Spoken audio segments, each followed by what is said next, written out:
You want to do a little introduction, or you want me to just fly into things here?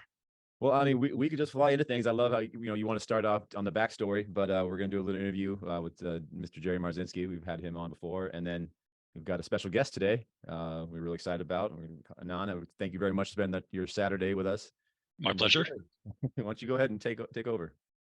Yeah, I just want to kind of set, the stage with the bigger picture, and then let Anand get in there and kind of fill out the details of what it's like to be caught up in a system like this.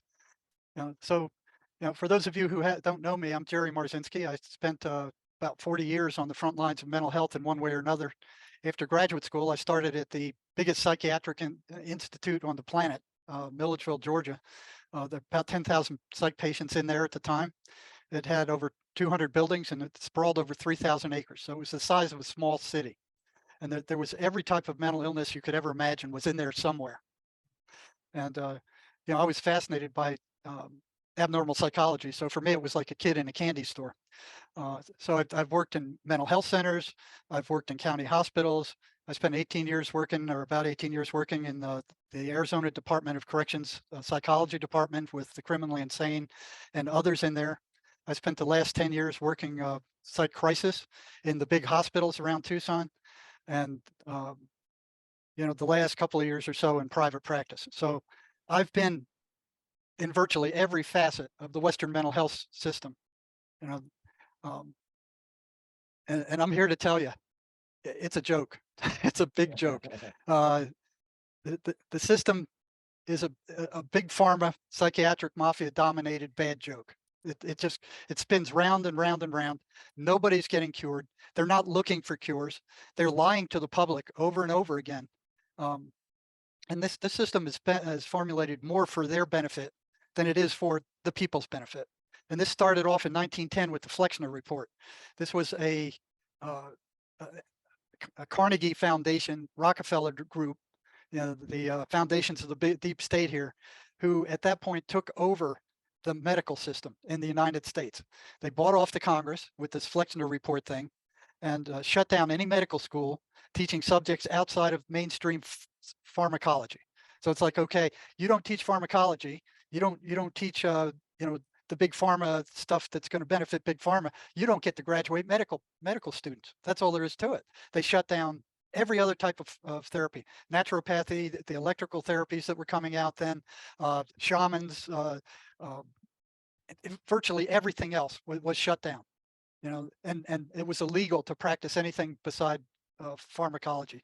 The edict was so powerful that only a few medical schools survived, like Johns Hopkins and McGill, um, and a handful of others connected with big pharma and the Carnegie Foundation and stuff. So at that point, they took over the United States medical profession, and it centered around drugs.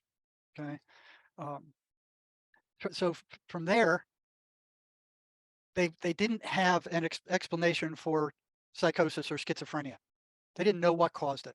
They discovered a phenothiazine, which is the antipsychotic, one of the first ones, was discovered in a dye lab in France.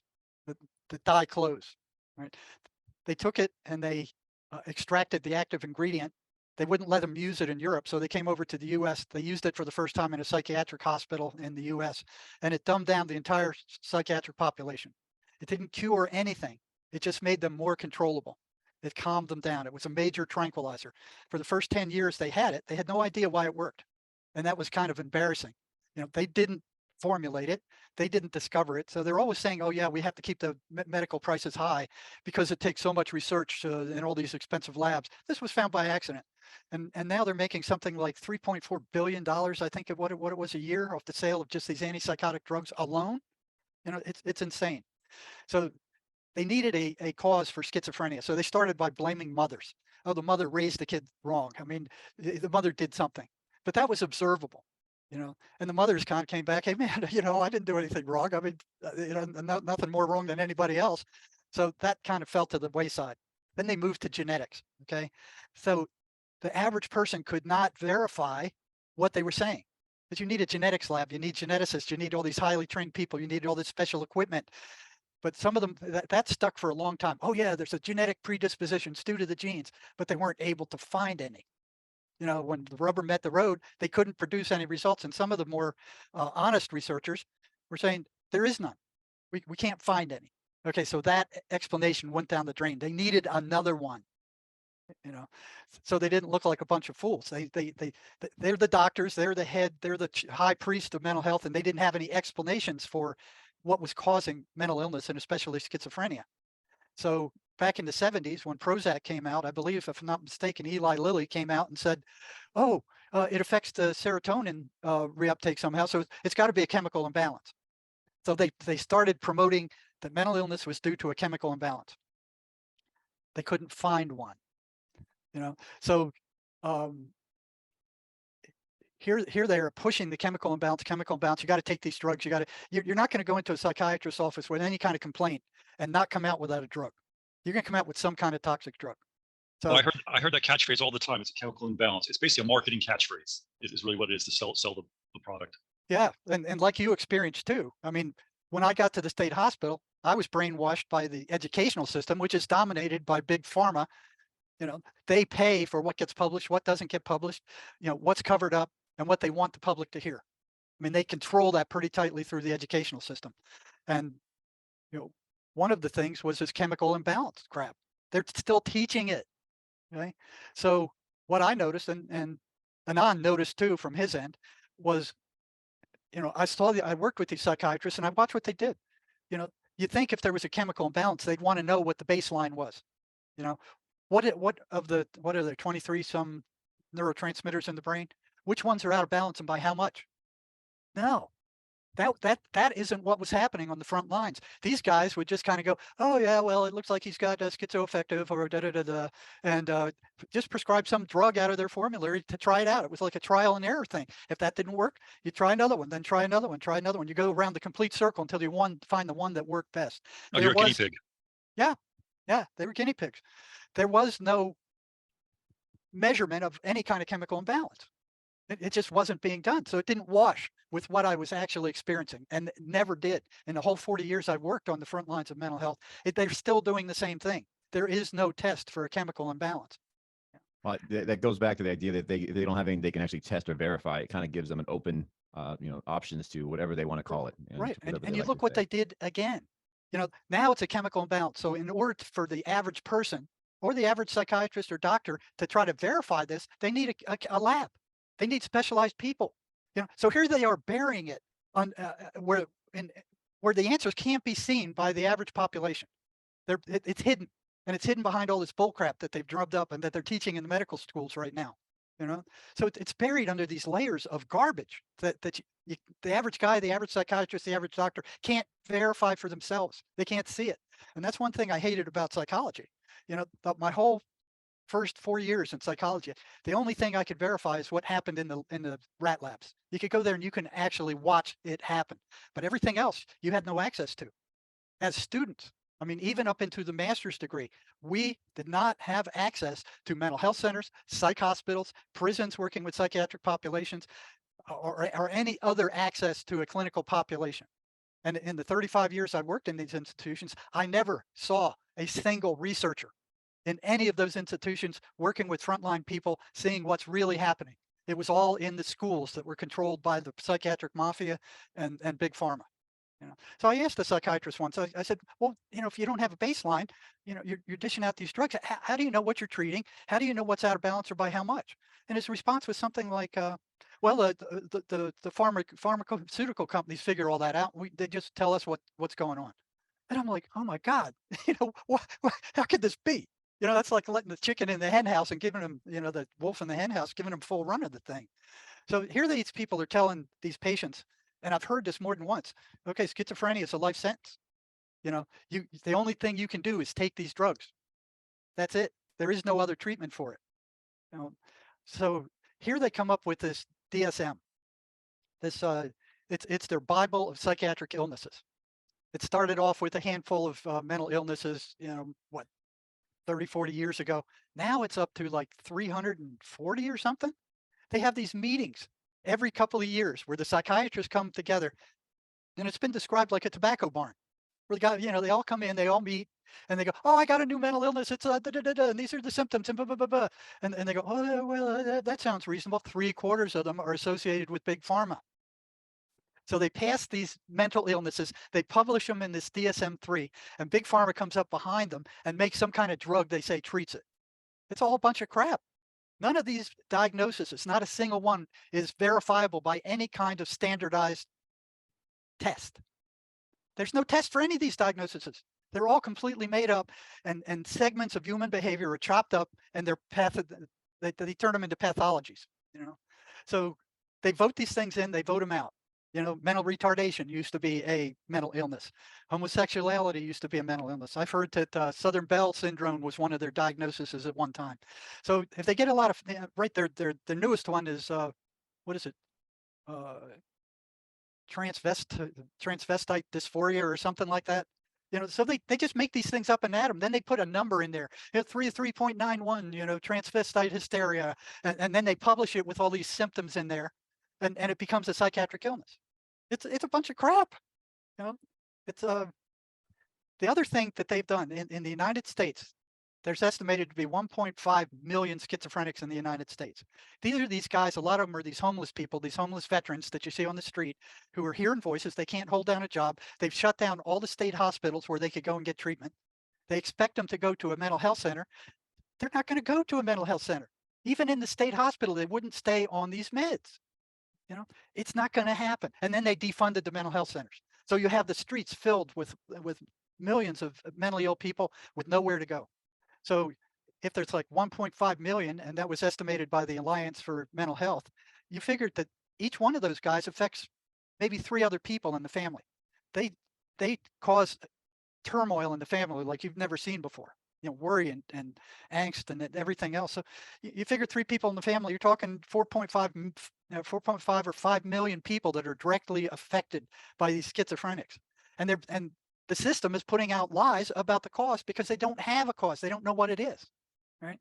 So one of the things they put was that the voices that schizophrenics hear are hallucinations. They have no evidence for this. They've got no research for it. They just go, we're the high priest of mental health. We hereby declare that the voices are hallucinations without any research whatsoever.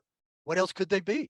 So when I got to the state hospital, I was taught that too, So I started asking people, what are the voices?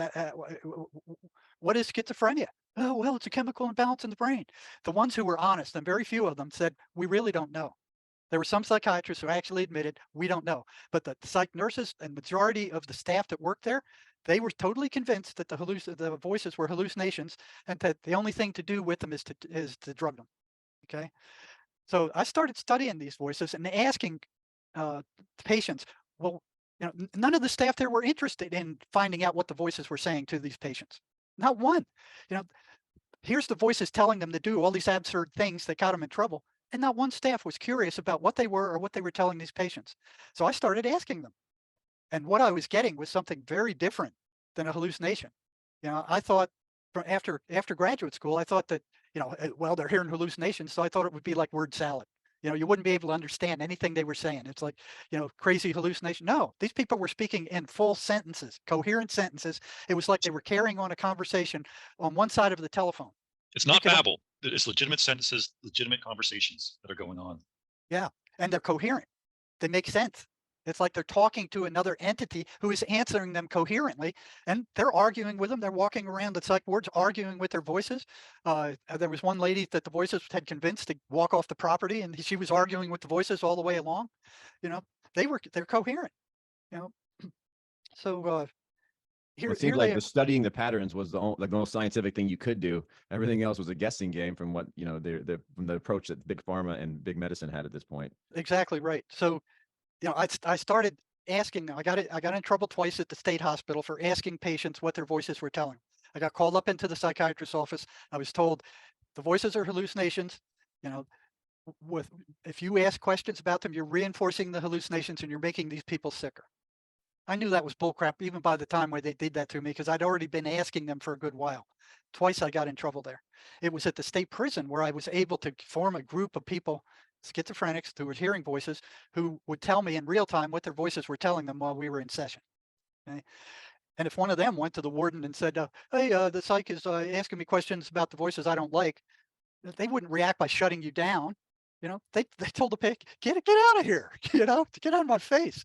So I had free access to a chronic psychiatric population for years before they started recovering. Once they started recovering, then I got in trouble again. But I was able to study the patterns the voices ran, and they do run fixed, repeatable, predictable patterns, and a number of them. And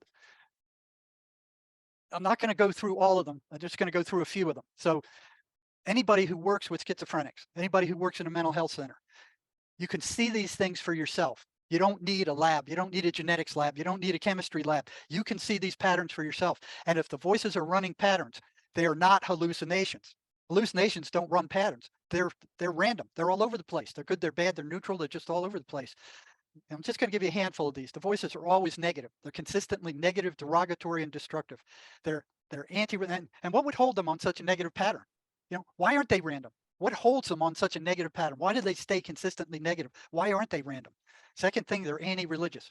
Why would a hallucination be anti-religious? They don't want the person reading the Bible. They don't want them saying the 23rd Psalm. I've had patients tell me that when they repeat the 23rd Psalm, the voices react like worms thrown on a hot frying pan. All right? They foster negative emotion. They want to upset the person. They energetically drain the victim once they get them upset. I've had patients tell me that after the voices attack, they're so drained, they feel like they were working in the hot sun with a pickaxe all day. They didn't use that energy. They were just tossing in their bed back and forth all night. They get louder after sunset. They get louder when ignored. And I don't know how many times I've heard psychiatry say, oh, just ignore them. They're hallucinations. They won't be ignored. They get louder and more persistent when ignored. They foster self-destructive behavior. They foster isolation. They want the patient isolated in his bedroom, alone, away from everybody, not speaking to parents. And they want every single relationship destroyed. They demand the attention of the victim. And this goes on and on and on for like 23 more. You can get that on my website at jerrymarzinsky.com. These things are running patterns. And if they're running patterns, they're not hallucinations. I'm going to turn it over to Anand now and let him tell his story. And they don't let schizophrenics speak. They don't give them a voice. They won't let them talk. You won't. They put this stigma on them, like, oh, hide yourself. What you got is shameful. It's a shameful thing. We've talked about that, Jerry. I think the stigma is the hardest thing to get past, and people are afraid to even talk about it. Just even a private setting. Like I told you, that my experience with some of the veterans and some of their mental health issues with this, and they were very reluctant to even talk in very tight circles, to be open about it. And I very much appreciate you coming on and being so open and doing what you're doing, because it's a service to humanity. People need to see and understand the underside and understand the experience. So I appreciate it and look forward to hearing your story in the process. Yeah. Well, glad to help out, and hopefully my story can help other people dealing with this classification or categorization of somebody that's having schizophrenia. Schizophrenia is a misnomer. It's not an accurate designation of what's really going on. And before I get started in my story, I just want to give a lot of credit to Jerry for recognizing these patterns. I mean, he had to go against his instincts of what he was trained in everything to realize there's something going on here more than what the college textbooks are teaching us. And Jerry was applying good science. He was seeing patterns, he was testing them, establishing hypothesis. That's good science. And he's become a real voice and advocate for those with schizophrenia, how to deal with it, and the fact that it is not a life sentence, despite what Big Pharma is saying out there. The psychotropic drugs that Big Pharma creates to treat schizophrenia, they're just tranquilizers. They don't cure the patient. Sometimes the voices are still going inside, just the patient's not reacting on the outside. So I consider myself a recovered schizophrenic. I had my diagnosis back in about 1990. And I just connected with Jerry about a year and a half ago because I saw the great work that he was doing to bring this to light, what's really going on. So today I am a functioning human being. I'm a mechanical engineer. I've got a wife, a family, paid off the mortgage on my own house. So I'm well established in my career. So that's why I'm able to come out and talk about this stuff now, what's really going on here. So I graduated college. I got a degree in mechanical engineering at the time, and I had taken some psychology courses. Like I took comparative psychology, abnormal psychology, and general psychology. So I was aware of DSM, the Diagnostic and Statistical Manual used for classifying so-called mental illnesses. And upon exiting college, I was kind of reflecting on things. You might say I was starting to go through a bit of an existential crisis. I was trying to determine where I wanted to head in life. And a lot of trauma that went on in my family was catching up to me as well. That's one common pattern that Jerry has discovered is a lot of schizophrenics have endured a lot of trauma, either in their young childhood or young adulthood. So I started to kind of read the Bible on my own. This would have been like late 1989, because I wanted to see what it said for itself. I was curious about things. I had a religious upbringing. I was baptized Greek Orthodox. I attended a Methodist Sunday school in my elementary school years. And in high school, I was part of a Roman Catholic youth group, even though I wasn't Roman Catholic. So I knew the teachings of a bit of the Old Testament and the New Testament, but it wasn't like I was a Bible thumping person like that. I just interpreted as being, to be a decent human being, to be honest, be kind to others. So here it was, I was out of college. I wanted to read the Bible kind of on my own to see what it said without any middlemen in there telling me what it said. And I started to have these kind of strange experiences where there were times where I kind of felt very euphoric, I would say, almost like ecstatic occurrences where I felt like there was some unification going on with God or some supreme consciousness. And other times I found myself in probably the deepest, darkest despair of places. It was like fluctuation back and forth. But as I started to kind of read the Bible and determine what I wanted to do in life and where I wanted to go from here after graduating from college, it's like something started telling me that I was very worthless, that I was a failure in life, that I didn't deserve to have friends. And initially I was interpreting it as my own thoughts was doing this. There was a lot of anger coming out, dealing with some of the dysfunctionality in my family. There was a lot of death that had occurred. There was drug abuse, psychological abuse, whole gamut of things, from narcissism to kind of mind games going on. Let me jump in a second and just kind of talk about the voices where you heard them in your head. They sound just like the thousands of normal thoughts that you have running through your mind on an everyday basis for the most part. But the content is negative. It's negative against yourself, and it's negative against anybody else. We're taught from the time we're children that every thought that comes into your mind belongs to you. That's far from wrong. I mean, it's very wrong. Your thoughts don't come from you. Your brain's like a tuner on a radio. You tune into the frequency. They put these thoughts in your head. You're the one who decides to give them attention, and when you do, you give them energy. So Nan, you're these experiences that you were having at this point, they were dramatically more than anything you had in your youth, mind you. So this is you've had negative thoughts, negative thought patterns, but it wasn't to this extreme when you were on this journey and you were looking. This is after college, right? And you're starting to look into different interpretations of the Bible. This is kind of where you start to feel like a fluctuation of highs and lows that you've never experienced. I'm just trying to follow the story. Oh, absolutely correct. Absolutely correct. I was becoming suicidal. I mean, after college, I was never suicidal as a teenager or young adult, even though there's a lot of trauma going on in my household. And these thoughts, I'll call them thoughts for now, they would make you want to isolate yourself. Like they would tell you you're not worthy to have friends. Nobody's going to like you. You're worthless. And at times I was starting to really believe them. And I had friends in high school and in college. It wasn't like I was alone or anything like that. And so going through this, I will call it, I knew I was going into a little bit of a madness state. And I was aware of mental illness, having taken general psychology and abnormal psychology. And at times I said, this feels like a possession. If one was just describe something like that. There were times I felt like something was actually trying to take over my body, where my arms and legs were moving, but I wasn't the one moving them.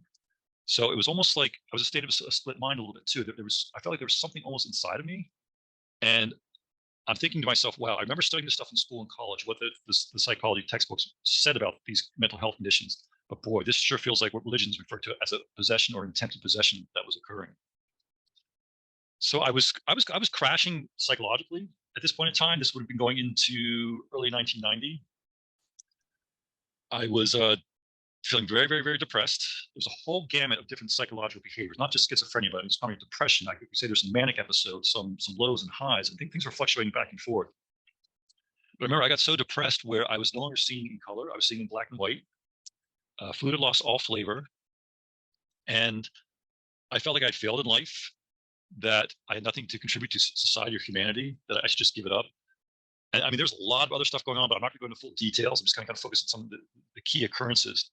I know what happened. With that, are you working at your civil engineer job at this point? Or I was working in mechanical engineering at that point. I did have a job, but I had to leave that employer. It was a toxic psychological and chemical work environment. Let me put it that way. Okay. So I had to leave the place. And as I started to psychologically crash, I remember it was like I was no longer sleeping. Like the thoughts were becoming so intense back and forth. I mean, I almost felt like I was fighting a spiritual battle going back and forth with this. I mean, there were times I was trying to keep the good aspects of my personality in place, and at other times the bad aspects of my personality were trying to come out. Like the shadow part of ourselves was trying to come forward. It is a spiritual battle. It definitely is. I mean, I have a scientific mind.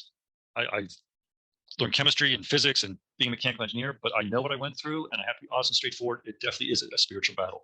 there's something to what the shamans and the religious prophets of the past have to say about these things and these occurrences.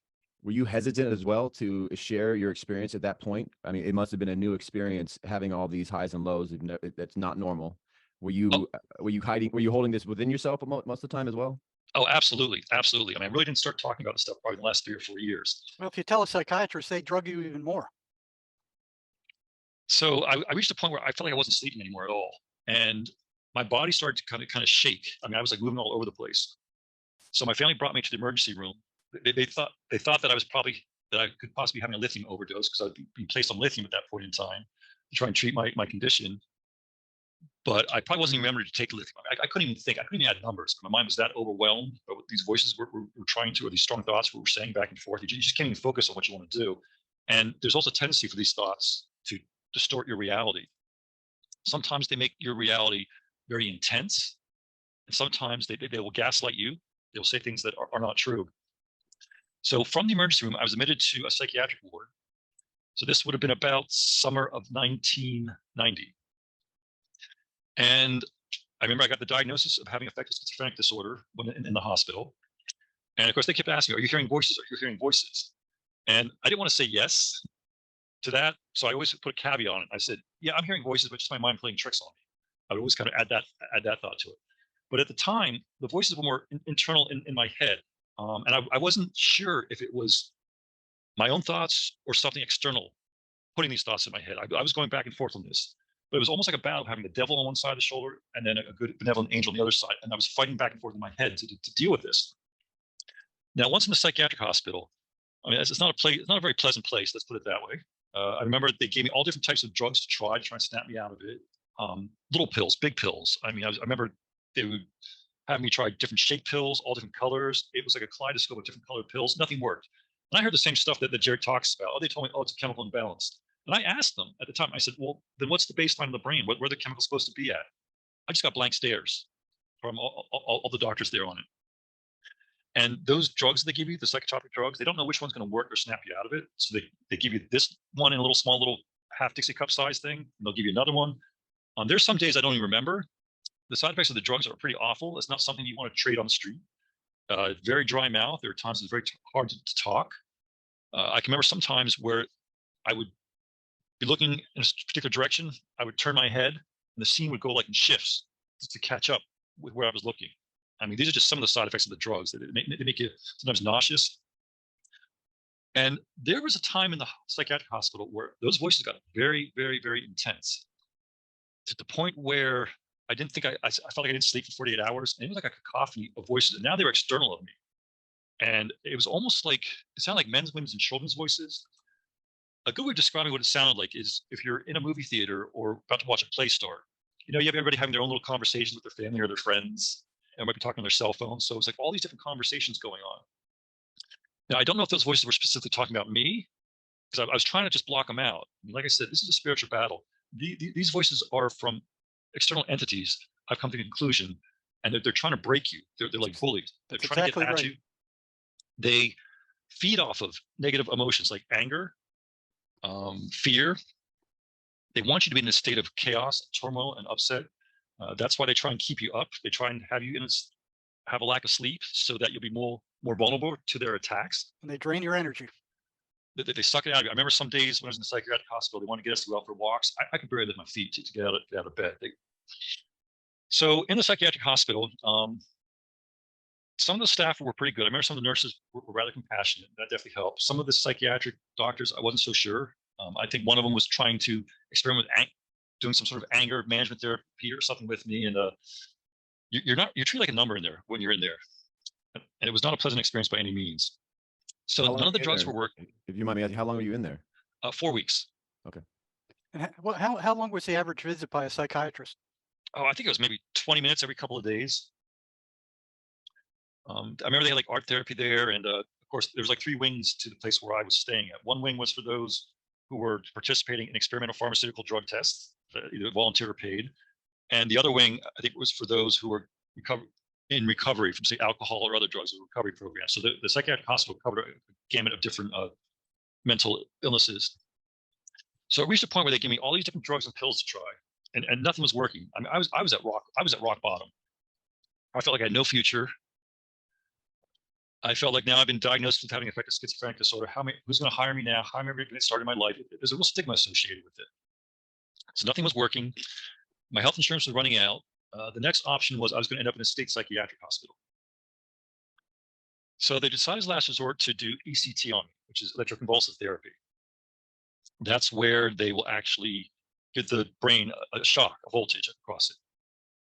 What they do is they give you anesthesia, kind of like to knock you out. They give you a muscle relaxant too, because your body can convulse so much if you don't have muscle relaxant, you can actually break bones and snap ligaments. Now, I know it sounds horrible, and it wasn't like the 1950s, 1960s, 1970s, where they would just give high voltage shocks, or what Jerry witnessed, where there'd be no muscle relaxant given or anything like that. But after the very first treatment, I felt better. It was like my mind was clear again. I was a clear slate. It was almost like before the ECT, my mind was stuck in it was like a needle stuck in a groove of an old vinyl record. I couldn't change the negative thought patterns. I was like being attacked and attacked and attacked. And after the first ECT session, it's like my mind was calm again. And I felt like I could start rebuilding myself from here as a human being to get on with my life. I was in my mid-20s. I was trying to establish myself, get on with a career, see where I wanted to head in life. Now, they insisted I need at least 5 more treatments. So I had a total of 6 ECT treatments. I felt like the first one did the trick. They said, oh, no, you need 5. So I think I did 2 or 3 of them were inpatient, and then 2 or 3 of them were outpatient. So I was released from the psychiatric hospital probably in the early fall of 1990. I was assigned a psychologist and a psychiatrist, one to act as a counselor to kind of deal with some of the issues that I was addressing, the other one to prescribe medication for me. Now, they put me on a low dose of Klonopin. And personally, I hated being on any type of drug. I'm the type of stubborn person that wants to feel like I'm in control of my own faculties. So I was resistant to that. But they said, no, you need this. They said it was a mood stabilizer. So here it was. I was reading the Bible, and the electroconvulsive therapy, it did chase away those thoughts and entities for a while, but they did come back. How long are we talking? I'd say maybe 2 to 3 months. Okay. Now, I'm still at rock bottom. I'm still suicidal. I'm still feeling worthless as a human being. I felt like I wasn't deserving to have any friends. Like one of my friends came over trying to get me to go out and play basketball. I just want to stay in my room and isolate myself because I was told by these thoughts that I wasn't worthy to have friends, that you're not deserving of them. And I remember my friend had to convince me to kind of just play a little basketball with him. And eventually I got out and I did play basketball with him. And I thanked him for it because it was healthy to get out of the isolation that these entities try to force on their victims because they want their constant attention. I mean, I feel like they're almost like trying to take over their personalities. Yeah, they do that with everyone. And the worst thing you could do is isolate. The voices want you alone by themselves so they could just beat on you 24 hours a day. They don't want any interference from friends, family, or relatives. They want them out of the way. They want you in your room isolated by yourself. And you're only going to get worse if you do that. Well, not moving. I think physical activity. You said, and I've heard this too from other people, that when you start getting out and it helps a little bit. It helps change a little bit. When you get out, you're active, you start moving, playing sports, anything than just staying in your room and not moving your body and keeping yourself solid in those and just staying in that mindset. So what you just that basketball story was pretty neat because I've heard that similar story from other people that little bit of a break, it showed benefit. And you felt it yourself, correct, when you were playing basketball? Oh, definitely. I mean, I felt a little bit better for the time. I guess I created a little bit of endorphins that I needed to kind of give myself a boost. So this is approaching maybe December of 1990. Now I mentioned I was going through a bit of an existential crisis. I was trying to figure out who I was. I was trying to figure out why there's so much chaos in the world and suffering and joy and just trying to figure out how life works. And the voices started to give me this offer. It was a path to extreme wealth, riches, power, and fame. If I kind of gave up what I felt was my life quest or my life mission, it was almost like it was trying to make a deal with me, but I had to kind of give my soul to it. And it showed me, I mean, it would put like visions in my head and show me how to get there from a business plan. But I would basically have to probably become an unethical person to do that and go that way. So here it was, I'm reading the Bible, the New Testament, and then I'm having a similar occurrence to what Jesus Christ led you went through, the temptation in the desert for 40 days. And I'm going through a similar occurrence. I'm thinking to myself, this is madness. You know, I knew at the time I was going through stuff, but that my mind was off, and I recognized that. So I made sure I stayed away from any type of recreational drugs. I didn't drink. I didn't smoke any marijuana or touch anything during this time period because I knew my mind was not right, and I felt like that I had to take this head on, whatever it was that I was dealing with. I treated it as a spiritual, religious battle from the beginning, and I wasn't really telling anybody that. But my religious upbringing I felt like there's something more profound going on here.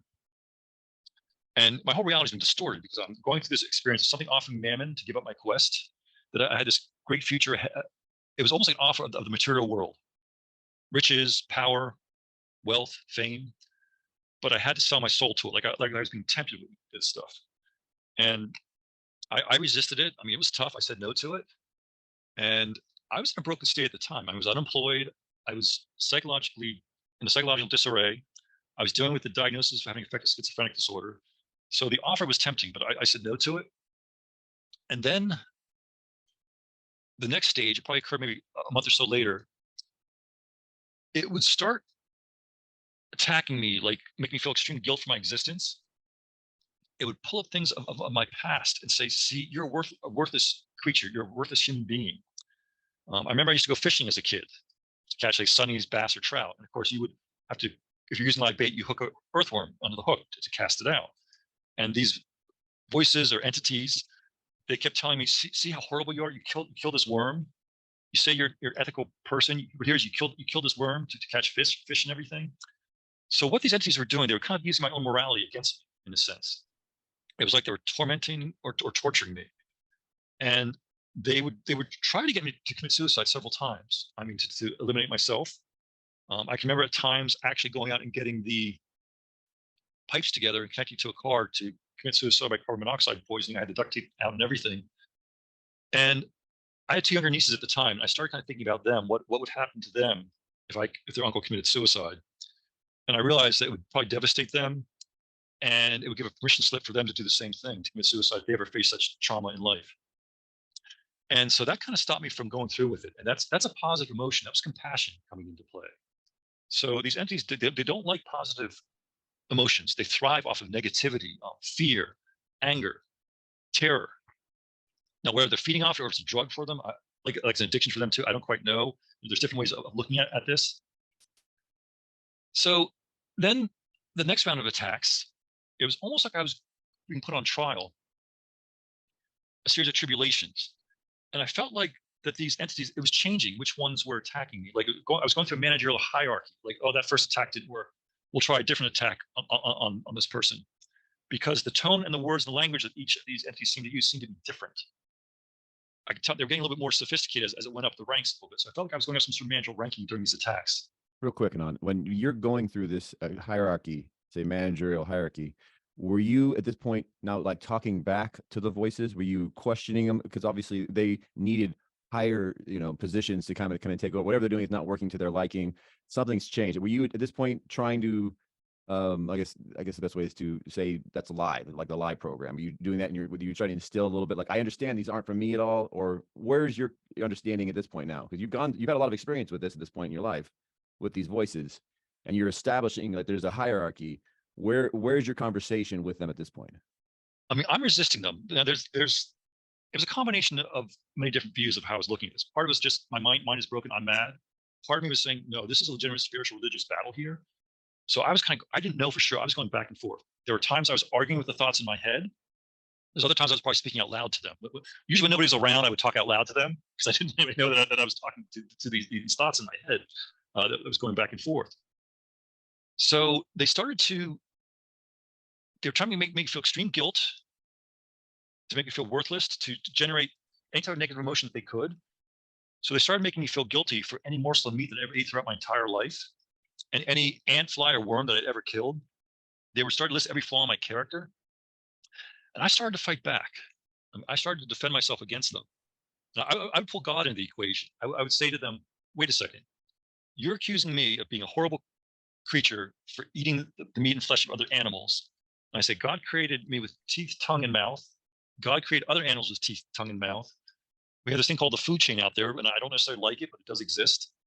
I said, do I not have the right to use my teeth and mouth? I said, why is meat made to taste flavorful and provides the most amount of proteinic energy per volume? And I said, why does God encourage some animals to kill and eat other animals for sustenance? I said, take your arguments to God, not to me. So I started defending myself against these entities, kind of being God in the equation. Like, wait a second, I was created this way. Don't give me a hard time about it. If you got a problem with it, take it to God, type of thing. So I would almost call these entities archons in a sense. You can call them demons, bad demons, negative demons, angels, the word angel seems to have a duality in its meaning, because there's kind of benevolent angels and there's malicious angels. But I would call these like archonic attacks in the sense of what was going on. And at times I felt like it wasn't just myself I was trying to defend.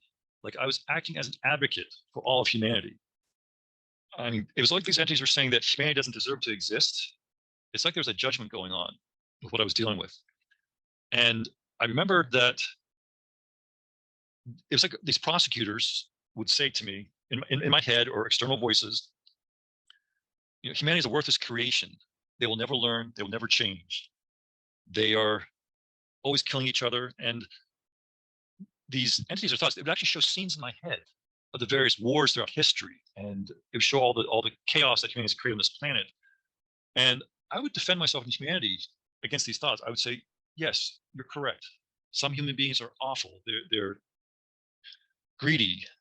They can act evil. They can be without goodness. But I said, other human beings are kind, compassionate, full of love. I said, we're not perfect creatures, but we're trying.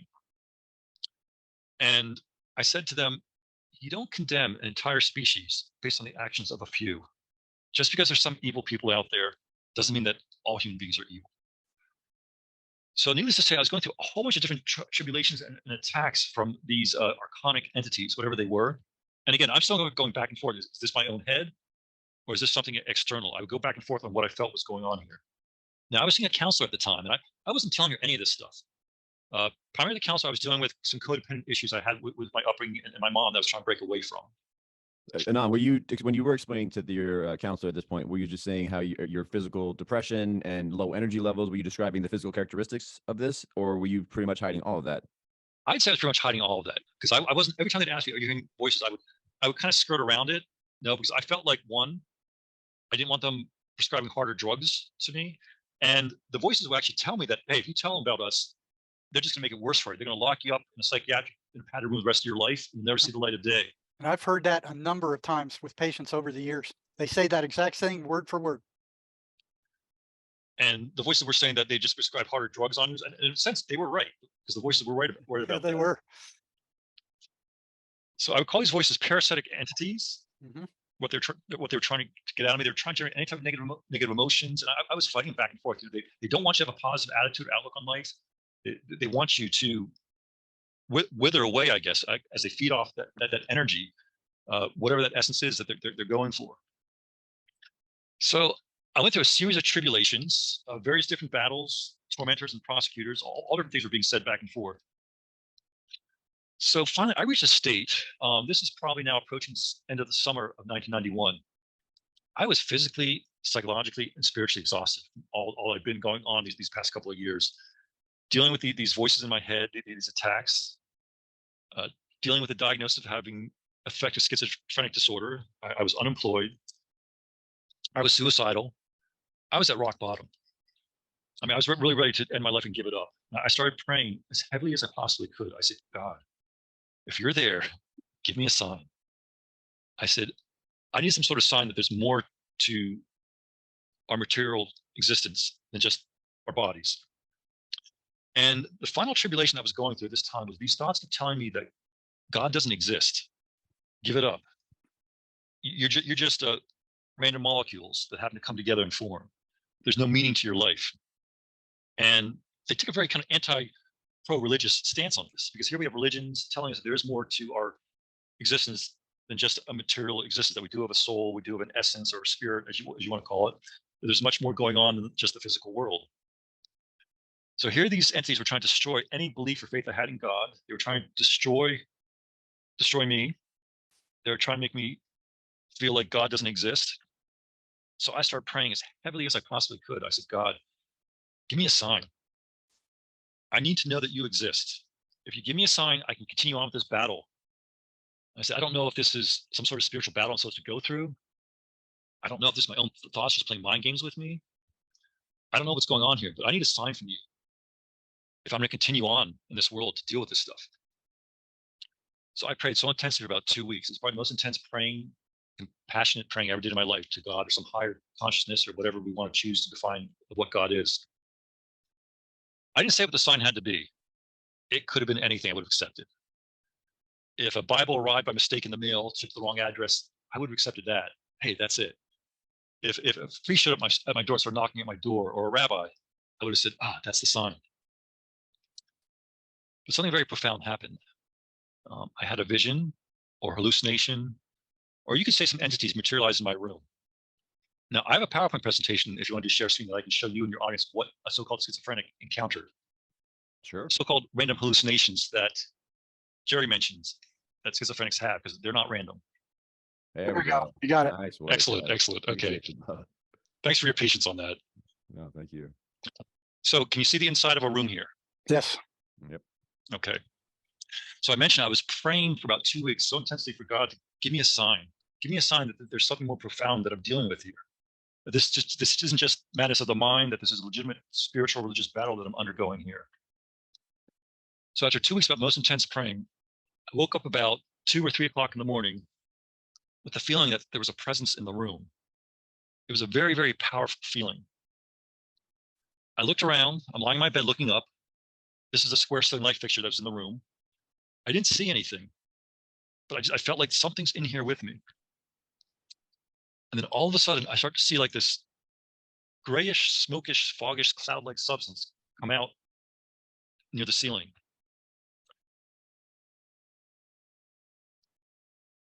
And it wasn't coming out on the ceiling. It was coming out in a plane, maybe 6 inches below the level of the ceiling. And at first I'm thinking, oh, great, there's an electrical fire. I better evacuate the room. But I said, wait a second. This is not moving like smoke. And there's no wires over where I'm seeing this smoke or fog starting to come into the room. And more of it's entering the room. And then it dawned on me, oh, great. Now I'm starting to have a visual hallucination. Here it was, about a year or so ago, I'm diagnosed having schizophrenic disorder. And now I'm starting to have a visual hallucination. I'm like, great, I'm really screwed now. But the scientist in me said, okay, well, let me see what my mind's going to show me. If I'm a schizophrenic, I'm having a hallucination. Let's see what the mind's going to show. Let's see where this goes. So part of me was curious. I'm like, okay, let's see what a visual hallucination is. This is kind of a different reality. But I wasn't so sure if it was a hallucination. It definitely was not normal. So this cloud forms, a fog. I start to see this dark portal within the center of this cloud or fog that's forming in my room. I'm lying on my back, looking up and watching it. I'm feeling a little frightened at this point because like this is not normal reality, but let's go with it. Let's see what happens here. So more and more this fog-like, cloud-like essence is entering the room. It moved almost like the way food coloring would move through water. It didn't move like normal smoke. I don't know if it was sentient itself, but the way it moved and whisked around, it wasn't the way normal smoke would move. I start to see this dark portal open up in the center of it where this cloud is forming. And I couldn't really see anything in the portal, just it was very dark, but I could see the fog coming out around the inside circumference of this portal. It's forming in my room. Now, part of me is saying this is a hallucination. Part of me is saying this is not. This is something that's really happening. Reality is splitting open here. This is a rupture in our normal state of reality. So I'm looking at the portal, seeing nothing. More and more this cloud-like essence is coming in. All of a sudden, whoosh, I see these two snake or serpentine-like movements go from bottom to the top of the portal. And I remember I kind of jumped back. I'm like, wow, what is happening here? Remember, I'm praying to God to give me a sign. And then I start to have this hallucination. So I see snake-like movements in the portal. And I'm thinking, okay, do I have a subconscious fear of snakes? Is this what my mind's trying to tell me? But I grew up near the woods. My college roommate had a pet boa constrictor. I used to hold it all the time. I've held snakes in my life, so I knew it wasn't a fear of snakes. And I'm watching this thing move, and it had a gray underbelly, and its sides were like black and scale-like. And it looked like they were twin tails or serpentine movements. So I'm kind of taken aback by what's happening. I'm like, well, whatever this thing is, it seems to be on the other side of this portal. I hope it stays there. It doesn't come in my room, but I spoke too soon on that.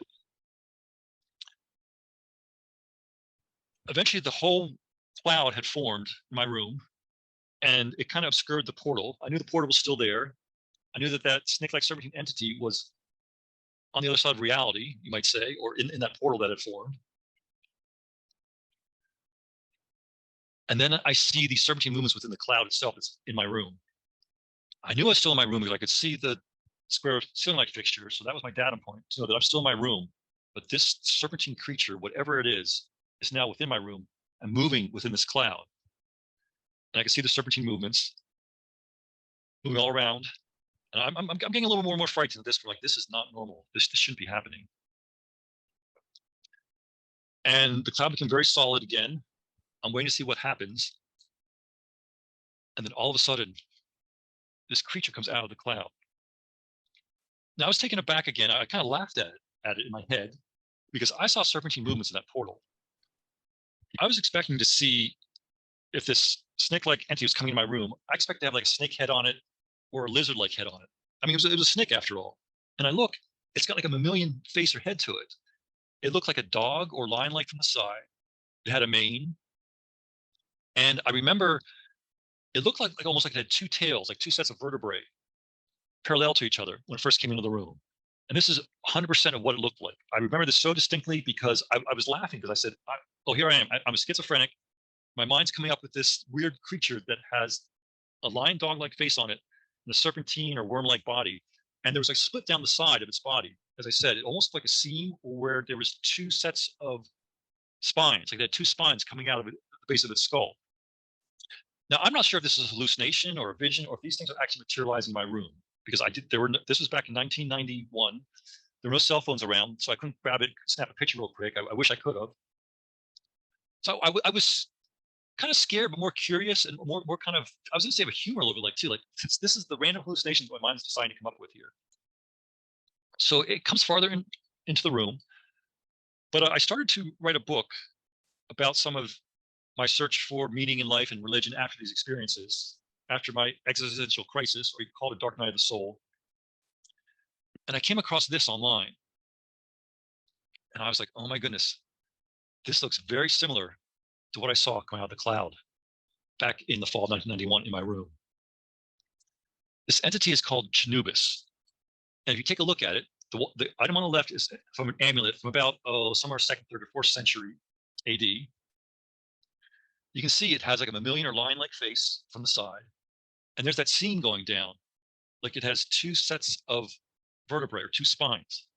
Snakes only have one spine. They don't usually have two. So that was very odd that when this thing came out of the cloud, my head, I'm thinking it's a snake-like that had two sets of spines of vertebrae. This entity is referred to as Chinubis. And it goes back to almost 4,000 years as an Egyptian deity. For those familiar with Gnosticism, the Gnostics referred to this entity as Abraxas, the Demiurge, Yaldabaoth, Sackless, Samuel. I think the Cathars referred to this entity as Rex Mundi or Yaldabaoth. So it goes by several different names depending on the interpretation of what it is. But the fact I never saw this entity before 1991. And then I see this image online probably within the last 3 years. Because back in 1991, there was no internet. I wasn't reading any occult books. I was just reading the Bible. That was it. And then I see this image online about in the last 3 years. This image below, I found probably within the last, maybe 6 months or so online. It talks about this. It's a Roman gold amulet, 3rd or 4th century again. And you can see in the image on this amulet that's got a lion dog-like face from the side, and there's a seam. You can see the seam here going down the side of it. Now, since then, I've looked up what this entity signifies, and I'll let your viewing audience go farther into it. Some sources say it's a good entity. Some say it's a very evil entity. The Gnostics, most of the Gnostic sects consider it an evil entity. Some felt it was indifferent. The approach that's referred to as the Demiurge is that it's kind of the creator or the maker of the material world, and that it kind of made this world in a flawed manner. So there's many different ways of interpreting what this actual entity was. But needless to say, so I'm going back now to 1991, where I'm lying in bed, and this entity comes farther into the room and looks at me straight on. And it wasn't that menacing looking at this point in time. Yeah, it looked like a lion-like face, very lion-like. It looked beat up, and I could see such details on its face. I could see whiskers. I could see stubble. I could see some just facial anomalies, like maybe like little growths, that sort of thing. But I remember his left eye looked like it was scratched or beat up, like he'd been in a cat fight. It might even have been blind in his left eye. I'm not sure. But I'm looking at this thing face on, and I'm still kind of, okay, this is really odd. A snake with a lion-like face on it. Where did this come from? This is what my mind decides to make up. And then all of a sudden, the face changes right before my eyes. It's the most hideous thing you could ever imagine. It was very ghoulish-like. It looked like a withering old man or hag-like face combination, perhaps even reptilian looking to it. I remember it looked very gray, wrinkled, and prune-like, and it opened its mouth with like a howling, screaming expression, like it was coming to devour me, like it was coming to attack me. And at that instant, every cell in my body was in a state of extreme horror, fright, and terror. I really thought this was the end of my existence. I thought this thing that materialized in my room was coming to kill me or to destroy me. But I had a higher thought, or something put a higher thought in me. If I was going to die from this entity, I didn't want going out of this world feeling that this extreme state of horror and fright from what this horrible face was coming at me. So I changed my internal state. I basically I lowered my ego, and I said, I'm not going to fight you. I wasn't going to fight it because this thing was not of this world. This thing was extremely powerful, whatever it was. I felt it, and it had some sort of energy to it. And so what I did, instead of feeling the fright and terror that it was trying to put upon me, I don't know if it was trying to frighten me to death. I don't know if it was coming to consume my soul, my being. I changed my state. I just projected love onto it because that's the only weapon I felt I had. It was the only thing I had that I could fight it with. I wasn't, if it was coming to destroy me, I was saying, go ahead, destroy me, but I'm not going to let you feel or take me out this way in a state of fright and horror. So I just projected pure love onto it. The next thing I know, it pulverizes or disappears. What's interesting, if you do the same thing to the schizophrenic voices, they will run also. Now it disappeared, it pulverized. I remember thinking right after this, oh my gosh, I'm still here. What was that? I survived this. Because honestly, I didn't think I was going to be alive with this thing coming at me. And I'm dumbfounded. Next thing I know, there's a different entity hovering overhead. It had like golden energy bronze like wings or energy wisps fluttering around it. I remember there's maybe 6 or 8 of them. It had like a whitish porcelain-like face to it. Now I'm not an artist, so this is all I could pull and put together. But this thing was the most beautiful face I ever saw in my life. It was sheer radiant beauty. It was probably like illuminated, but it was almost like a white porcelain-like face to it. The wings are fluttering, and I remember it wasn't aware of my existence. Like it wasn't aware yet that I was there. It seemed to be almost like looking down. And I remember thinking, I shouldn't be looking at this thing. It was pure beauty beyond description. And I felt that, okay, that previous entity came in the room with a lion-like face and then changed to something extremely horrible and frightening. I'm like, what's this entity going to do? Is it going to do the same thing? It looks beautiful now, but is it going to change into something horribly frightening and come at me? So I'm just looking at it. And part of me is saying that I need to turn and look away, that this is not of this realm. I'm a mere human being, mortal. I shouldn't be seeing this thing. This is something beyond this material world. This is something divine. But I was ready to run out of my room, to tell you the truth. But just I'm captivated with what's going on at the same time. And there were times where I was having these hallucinations. I closed my eyes many times and went like this to try and shake it off. And I don't want my eyes back up, and things would still be there. Like it wasn't like something I could shake away. So I'm staring at it. It's like it wasn't aware of my existence. I don't know if it was trying to decide something. It's almost like it had been trapped and now it was released from, say, a prison or a jail, but it hadn't realized it was released yet. I just know that I was aware of its existence, being in the room, before it was aware of me. And then all of a sudden it becomes aware of me. And we're just staring at each other. The wings are fluttering back and forth. The cloud-like substance is still there, but it's starting to dissipate. The portal's still very there and very solid. And I think we stared at each other for at least 15 to 45 seconds or so, but it felt like an eternity. I didn't know what was going to happen next. I don't know if it was judging me. I don't know if it was trying to make a decision. I don't know if it was the same entity that came in before, that had changed form or shape. I don't know if it was an entirely different entity than what came in the room before. But as we're staring, all of a sudden, the porcelain-like mask-like face smiles at me. And I remember when it smiled at me, I could actually see dimples forming in the face. It was a very humanoid-looking face. I would say that much. I drew it here kind of with dark eyes, but I think the pupils were dark, but it might have some whites to its eyes, from what I recall. But I just remember it was a beautiful face. It was androgynous. I couldn't tell if it was specifically male or female. I kind of felt it was of a feminine nature. And upon smiling on me, all of a sudden, I feel this wave of love, bliss, ecstasy come from it. It was almost like telling me everything's going to be fine now. It was a state of joy that I had not experienced for such a long time in my life. And then I started to have an out-of-body experience. I started to feel myself rise out of my body, and I started to merge with this entity with the beautiful white porcelain-like face and the fluttering energetic wings about it. And it's like we were merging together, becoming one.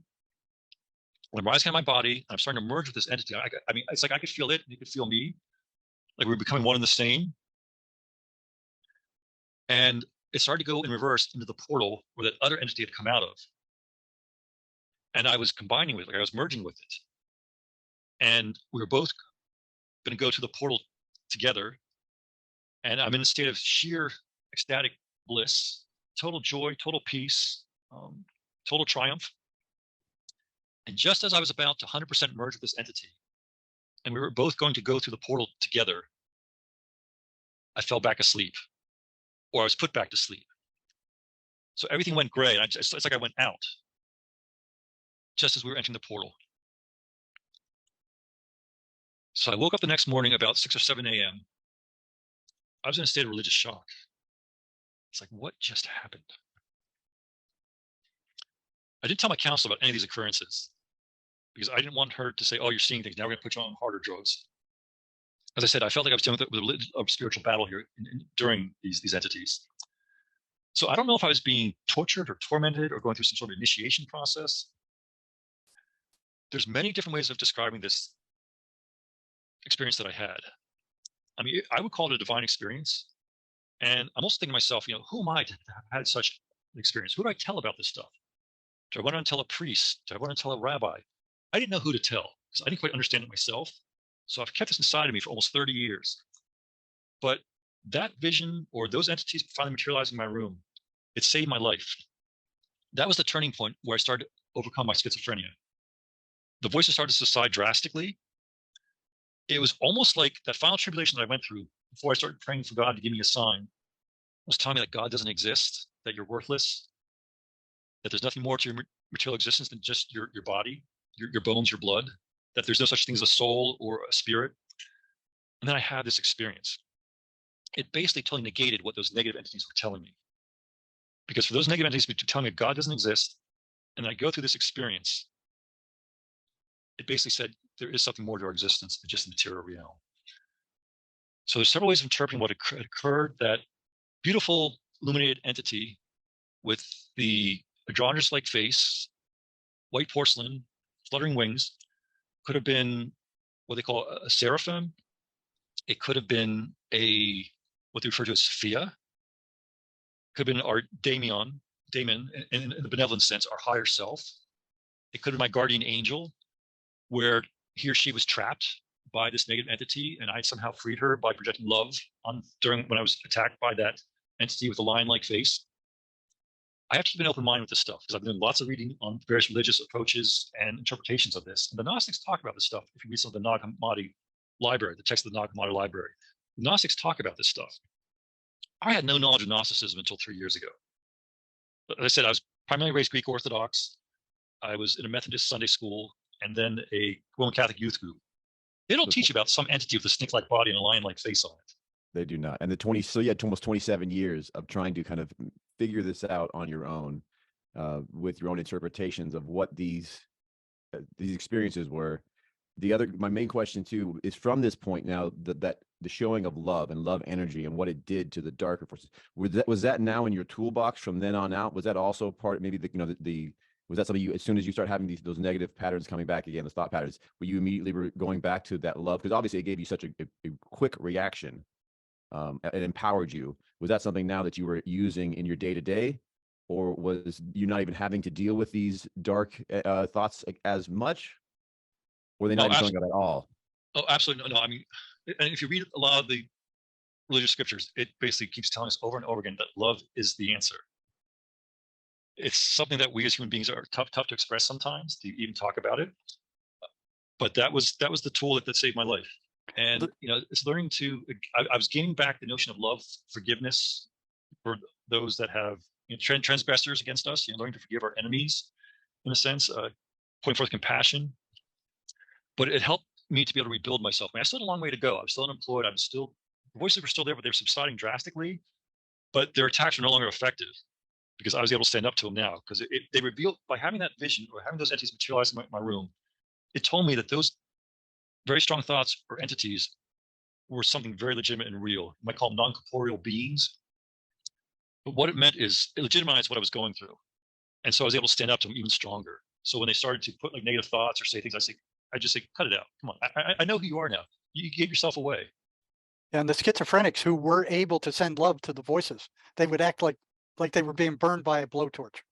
And that's what I've heard as well from other people, is that when they started to send that love, it was like they had some people say like a bazooka. They disintegrated. They were able to just completely annihilate them, or they would run. Like it would be just like They'd bolt.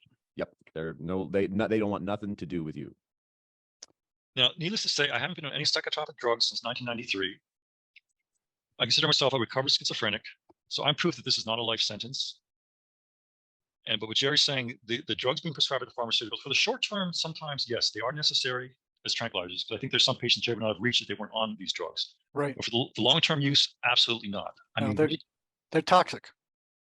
We need to bring back the shamans, the legitimate priests. I mean, the psychologists that use other methods besides just prescribing pharmaceuticals all the time, because it's not a chemical battle, it's a spiritual battle. Right. Those drugs cure nothing. None of those drugs cure anything. Like Anand said there, it's like putting a Band-Aid on a festering sore.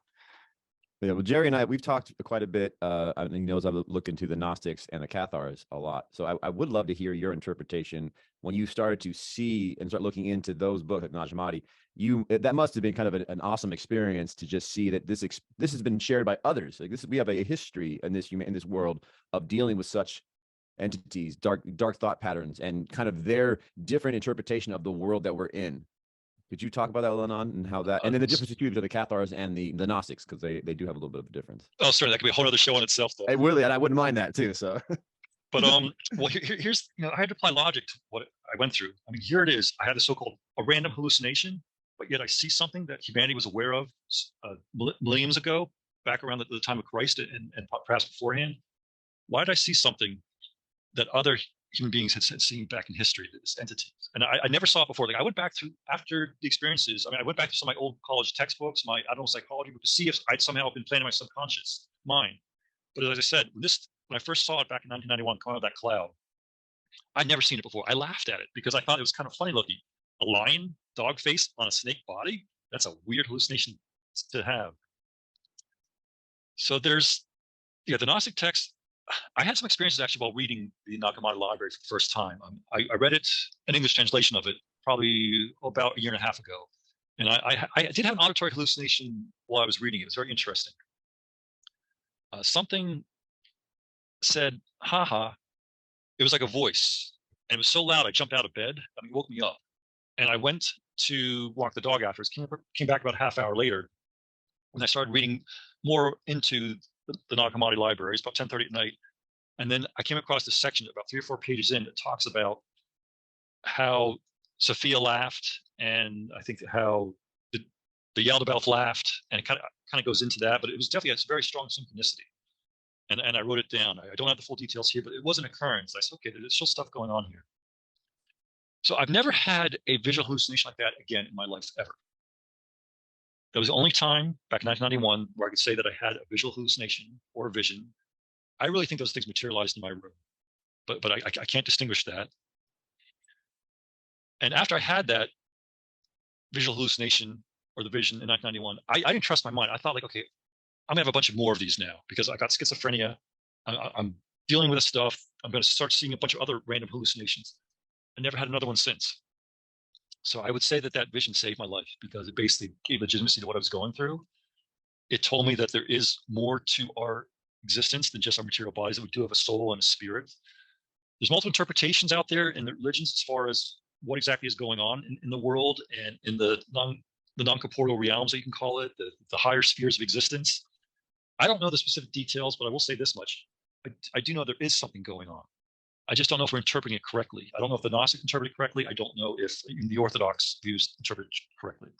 But there certainly are non-corporeal beings. I've come to that conclusion just based on my experiences. And what the Cathars went through, extreme persecution for their views on this. I mean, the idea is that the material world is evil, that the greater, truer world is a spiritual realm. I believe we need a balance of both. Yes, there's definitely flaws in this material world. We need to dwell in it. As human beings, we're trapped in this realm of time and matter, but we have to make the best of it. You know, we try to improve the world where we can. It's almost like trying to improve the empire without becoming the empire, if you know what I mean. Absolutely. Now, you have to be able to talk about that we live in a simulation, or the matrix as they call it. There's mathematics that are even coming to that same conclusion, that this realm that we live in is some sort of simulation. And I would have to say that visual hallucination that I encountered was a glitch in the matrix, because it opened up a different reality. There was something beyond this world. And these entities, they seem to be immune to time. Time is not. Yeah, there's no time or space where they're at. Yeah, they don't have to deal with time. We have to deal with time. To They them, don't have to deal with matter either. No time, space, or matter. It's entirely different. So I could interpret that experience. And one interpretation that I actually went to a Hero's Gammas, where you're uniting with a non-corporeal entity. Like, I feel that latter entity, the one with the beautiful white porcelain face, was a benevolent spirit or entity trying to help us, trying to help me. It could have been trapped. I could have rescued her. I refer to her as her because if you look at the etymology of the word Holy Spirit in Hebrew, it actually is of a feminine nature. And I said I felt like that entity was of a feminine nature, even though it had kind of a androgynous face to it. I just felt there was a feminine essence to it.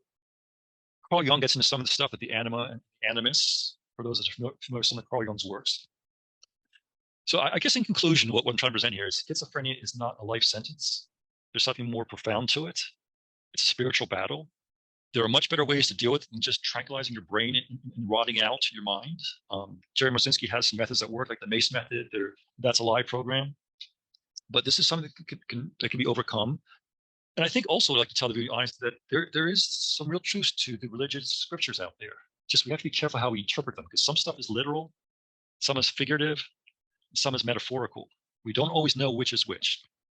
But I think the objective is to be as decent a human being we can in this world while we're here, and to leave it in the same or better condition than when we found it. I'll say this much: I don't fear death anymore at all.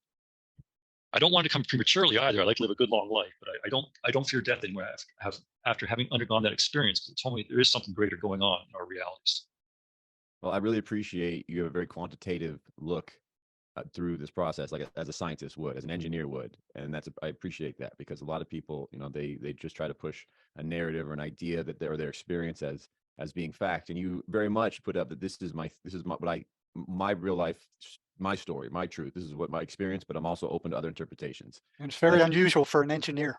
Very, yeah. It's a beautiful understanding for other people, and I think a lot of what Jerry's doing and what you're doing as well is giving people another view to look through, another window to look at life at, another perspective, another understanding. And with that, it changes everything. It gives you an opportunity to live a more full life and to have a chance against what we're really in, and do a better understanding of this reality. So with that, Jerry, did you have something that you wanted to add to that? Because I know you. Yeah, I wanted to, congratulate Anand for it takes a lot of courage to get up and say something like this, especially when you are working. I mean, I kept it undercover for a long time with a false name while I was working, but I couldn't come out in such an honest fashion until I was done out of there, because I know they would have went after me. Yeah, it's like, who do you tell? Who's going to believe you? Yeah, right? yeah, right. Who do you talk to? I was that way for years. I couldn't talk to anybody. The only people who understood what I was seeing were the schizophrenics themselves. I could talk to them. They understood, but I couldn't talk to anybody else. I mean, for 27 years, you pretty much kept it to yourself, pretty much, right, Anand? Absolutely. It wasn't until, if you don't mind me just mentioning, I did write a book. Please do. It's called Revelations on Interstellar Highway 10. And it's really for those who are undergoing existential, I can't say the word sometimes, existential crisis, looking for meaning in life. Because I was trying to figure out, there's all these religions out there, what's really going on? And this is a little bit about my journey, but I think it'll help others on their journey. And I have a website, astroxrising.com, where they can find the book. It's available in both ebook format and paperback. One more time, the website. It's How do you spell that? asteroxrising.com. If you can. Is it on the back? Yeah, it's on the back. See if is that focusing in? Oh, we're good. Yep. I just want to get people a chance to actually see the actual website address. Perfect. Yeah, we got one here too. I get the rotation I right. get it. This was written by Sherry Sweeney and I, and Sherry did experience voices when she was a young woman. So we kind of wrote this together. I did most of the writing, bouncing things off of her all the way. So this is available on lulu.com or on Amazon. It's translated into German, French, and Spanish at this point. I haven't gotten Anon's book, but I'm going to have to today. I've already had Jerry's book. It's amazing. Anybody who wants to really understand what's going on, it's a must. If you've been watching any of his videos, if you really want to get the backstory and get some real history and then understand how to apply it, that's the foundation. There's your baseline. That information needs to be consumed. So I got to say, your book was amazing, Jerry. Are you going to come out with another book, Jerry? Or are you pretty much capped at this point? Well, Sherry's been pushing me to do it. We have one started, but the private practice is kind of taking up all my time. Plus, doing videos. It just takes so much time to come up with something like this. And the quality of your work too is it's on point. Like I said, the storyline and how you look like you're an experienced author after the book came out. I mean, a lot of that is due to Sherry's editing. Well, you guys did great together. You really did.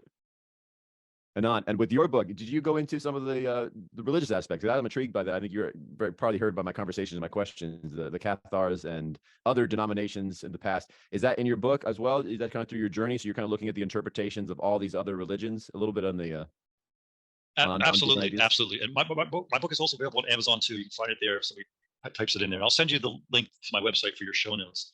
But yeah, I mean, this is part. I had this vision, and then I'm trying to figure things out for years and years afterwards. So I did a lot of reading on various religions. I wanted to know more about what religion was about, what this universe is about, what the prophets of past history, what the saints have talked about.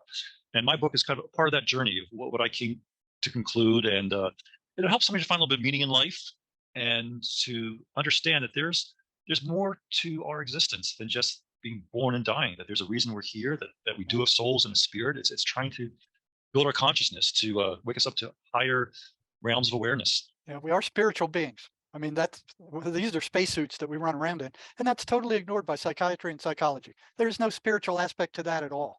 And I'm an engineer, and I will back up exactly what Jerry said. And I've been through 8 years of psychology counseling and 2 years in a PhD program. There's no spiritual. It's spiritually dry. You can't fix a human being on a mechanical level, because we're not mechanical beings. We're spiritual beings. You have to take that into account, and the Mace energy method takes that into account. It's one of the few therapies that does. I want to go back to the Mace method in a second, but I did want to say, Anon, with your book, when that journey, did you find a lot of overlap of truths, the higher level truths, when you looked at things more metaphysically or esoterically? Sometimes was there, because that's my biggest question. Is I love to look at religions as almost in mathematical way, where there seems to be higher level truths that you can almost interlay with different names, that they almost always have a spirit, that there's different realities to everybody, and your interpretation is everything. And then there's also a connection between, how do you say, either the spirit or the God within. Did you start to find some overlaps when you're doing all this religious research between other religions, or? Oh, actually, there's overlaps, there's contradictions, there's commonalities. And I didn't know about Gnosticism until probably I was almost 90% finished this book. And I came upon Gnosticism. I'm like, oh my goodness. It's when I started researching Gnosticism that I realized, wow, this is what I went through. And one of the key bases of Gnosticism is the notion that, yes, every individual can have a divine experience, that we all do have a divine spark in it. Kind of some of the Orthodox views is more like, no, it's more for their employees only are the only ones that can have this connection to God. And what Gnosticism says is, no, everybody can have a connection to God, but there's multiple paths to the Godhead, and you can take a Buddhist path, you can take a Christian path, or you can take a Muslim path. And I'm talking about authentic paths, and that's based on compassion, trying to be a good human being in this world, and the search for truth too, because there's so much distortion out there, even on the social media channels, and people don't go into depth enough on the real history of some of these religions, texts, and scriptures. And religion and mythology is a big part of the human psyche, the overall, I'll call it the human cosmic consciousness, for lack of a better term. We came from these mythologies and religions. Our ancestors practiced this stuff. It's ingrained in us, maybe at a DNA level or at a higher level. And Jerry mentioned about the brain almost being like a radio, and it's so true. And when that radio can be tuned into certain frequencies, or it could start to malfunction, which I think what's happening with some of the schizophrenics, where the tuner's becoming off, you're pulling in some negative entities or negative aspects. I do believe there are both malicious and benevolent non-corporeal entities out there, whether we Yes. refer to them as demons, angels, archons, aeons, jinn, multiple names for them. Some of them are trying to help humanity and working on our behalf. Others are not. You're trying And to destroy it. it's difficult. Sometimes it can be difficult to discern which are doing which, but you can tell. I mean, even in the Bible, Jesus talks about, a bad tree will generate bad fruit. A good tree will generate good fruit. Meaning, you look at the person's works. If the person is trying to do some good in this world, generally speaking, they're being influenced by the better entities. If they're doing some bad things in this world, generally speaking, they're perhaps being influenced by the malicious entities. One thing I want to bring up is that these patterns that I was reading to you earlier, they're exactly the same as what we're being hit with the mainstream media right now. There's a one-to-one correspondence between what the schizophrenics hear and what we're hearing over the mainstream media right now. Generates a lot of negativity. We're seeing a lot of anger being generated out there. We're seeing a lot of it's this polar opposite divide. Everybody's gone to the extremes, whether they're extreme Democrat or extreme Republican, or they're extreme conservative, extreme liberal. There's no communicating to reach some sort of compromise, and that's what these negative entities like. They want this confrontation. They want division. They love wars. They feed off this stuff. They do. And the idea is the way to get about this, or the cure, is to recognize when this is happening. Recognize when you're seeing these polarities going on, and try to somehow transcend them. Look at both sides of the issue, and come to your own conclusion. Sometimes you can merge the opposites. Sometimes you can't. Sometimes there's certain criteria that you have that dominates or trumps a particular decision. But what we're seeing, look at social media in the comments section. It's just a lot of anger out there coming out, and it's like, okay, does it really matter? Do we really have to be right all the time? What type of world or future do we really want? And humanity's at a crossroads right now. I really think that. Yeah. I think things will get better, but we're at a crossroads right now. We'll see which direction humanity heads. Sherry says that every negative thought about yourself or anybody else doesn't come from you. It comes from the dark side. No, I think this information, we're at a tipping point, and I think social media has had we're at the pendulum as swinging the other direction, where we've been so toxic that we're sick of it. We can't stay here anymore. We're done. Yeah. Yeah. It doesn't. We already know it doesn't feel right. Our body, we're tired. We're disease filled, and we're looking for that swing. And you're starting to see it. And I was telling Jerry the response I've gotten putting some of our posts in small content form and short version forms, and the comments we're getting. I mean, just people understanding that there's other people experiencing this. I mean, it feels like they're almost crying through their messages on how happy they are, and just they want to be understood. And they're not alone. That's it. This is their experience that they're dealing with by themselves, that this is something that's common in this reality. And that there's other ways to handle it. And it's not them just going mad in their mind, or that there's other ways to look at it, other perspectives. And what you guys are both doing, like I said, I can't appreciate it. I can't say how much I appreciate it enough. And like I said, I put in the efforts, like I said, to create the best short content form of these videos so people will get they can watch the whole thing, but I'm also trying to get this in condensed versions, because I understand we're dealing with short attention spans right now, guys. People are looking at, 5, 15, 20, 30-second clips. They're barely getting through 3 or 5 minute clips. So, but this information people are responding in volumes. Like I said, we have the last video I put up of Jerry's did 115,000 views in a day. Wow. And these are people that are hungry for this information. I think it's exactly what you said, though, that we're missing one of the pieces. We have the physical reality, we have the mind, but if you don't have the spirit, if you don't have all three, it's like your stool. You're going to fall over. It's too hard to stay balanced with just two pegs. You put in a third peg there, you have stability, and we're missing that. Definitely. So some of the occult practice get into this. I don't know if you're familiar with Kabbalah or Kabbalah, however you pronounce it, the tree of life. That's another approach to dealing with the Godhead. I mean, the Buddhists have their approach. They might call it an ultimate consciousness or state, but there is something more to our material existence. I think people crave that again. That they're looking to go back to some of that. We live in an overworld of too much technology being applied everywhere. Technology is good, but it doesn't belong everywhere. That's the thing that we have to be aware of. And we're fighting for a balance. I know we're trying to find it, and we're way out right now. Yep. Yeah, way out. And did you try any of the Mace method at all, or did you? I have not. I was actually fortunate enough I would say I was fortunate to be able to cure myself just based on that vision. And I've deliberately not read Jerry and Sherry's book, because if I did, that would bias our conversations here. So by not reading it, I give more legitimacy to what Jerry and Sherry put forth in their book, because I went through those exact same things. One of these days I will read it, but like I said, I don't want to read it now because that would bias me in our discussions.